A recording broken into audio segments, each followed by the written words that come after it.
Paddy Gower's new show, The Effing News, or TFN for short, is out now on stuff.co.nz, and it's a little bit different. He is with me now to explain. Kia ora, Paddy. So what's it all about? Well, TFN is all about positive and inspiring news. So not the news that we're always used to, but news just the same, things that will lift up Kiwis, help us rise up, help us learn stuff about ourselves. We need a bit of that, don't we? Yeah, we certainly do. So your first guest on TFN is Di Henwood. He's the subject of a three-part documentary at the moment, available on 3 and 3 now. Why did you start with Di? I started with Di because he's the most positive man in New Zealand, in my view, and each week we will feature what I call a great Kiwi, and Di is most certainly a great Kiwi. He can teach us a lot, especially about the most negative things in life, death and cancer, and bring this super positive, super optimistic attitude to it. He's awesome for TFN. He's fantastic. I had a look this morning and it's looking great. Paddy, thank you so much for coming in.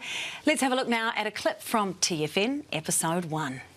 I'm someone who, I shed a tear. I'm an emotional man, but I don't often cry in public. And there's a lot of tears in there, was laughter in there was emotion, and it was quite nerve-wracking, especially for my family to see it. And I've been contacted. I've got whānau sort of all around New Zealand, and they watched it, and everyone was sort of, wow, we're super proud of you. So, no, it's sort of, even though I'm in a tough spot, I did a round of chemo last week, I'm doing one next week, I'm sort of still in the thick of it, but I'm so stoked I did this. You're positive, and you're the perfect guest for this because you're the most positive man in New Zealand, in my view, because of what you're facing. You know, where does that come from? Like, how are you so positive in front of literally the two most negative things on earth, death and cancer? Because I got struck with anxiety, depression when I got this diagnosis. That's just inevitable because your world's been flipped on its side. And then this mantra came to me of going, optimism is not going to cure me, but pessimism is going to kill me. So I have to stay optimistic.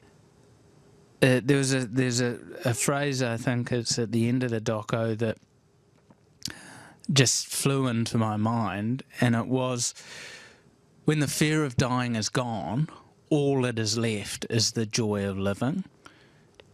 And that just filled me. And I was like, wow, I don't need to suffer. I'm doing chemo. It's pretty shit, it's pretty hard, but I don't need to suffer. I just do it. And it's that perspective that just increased my optimism and increased my positivity. And I think in the Western world, we don't want to talk death. We don't want to think death because we find it spooky, we find it confronting, we find it scary.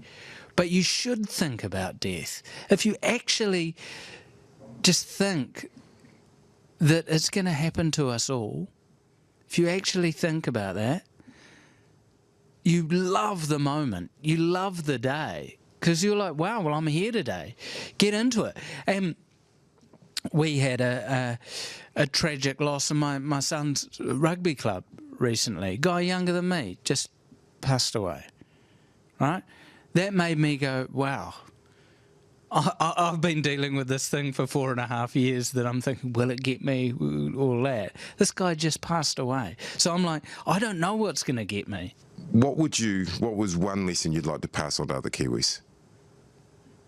It would be, don't be so concerned with the material outcomes of the world, your job, the money.